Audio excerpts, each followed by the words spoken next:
I think in the next 2 to 3 bulan, lebih kurang lepas bulan Julai tu, I think it's especially August, September tu, it'll be a perfect time to actually beli kereta. Sebab because of penarikan of the fuel subsidy dan apa semua tu, most likely harga kereta akan jatuh.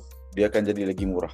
But I would only recommend orang beli kereta kalau dia boleh beli kereta tu cash. Right? So macam klien kita banyak yang what they do is that dia beli property, dia ada cash.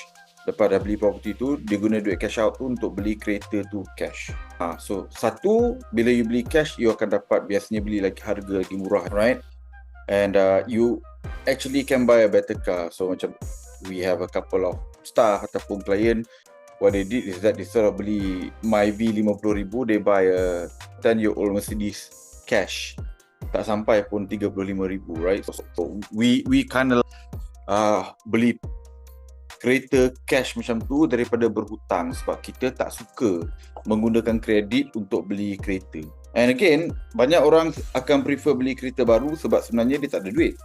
So dia tak ada duit untuk maintain the kereta and dia punya credit record tu tak berapa bagus pun untuk dapatkan second hand punya car loan sebab nak beli kereta second hand, the loan approval tu jauh lebih susah pada nak beli kereta baru. Right, so I think people yang bakal beli kereta baru tu tak berapa cerdik, but people who buy second hand car, but obviously has to be reliable apa semua tu, and paling utama kena beli cash. So for me very simple.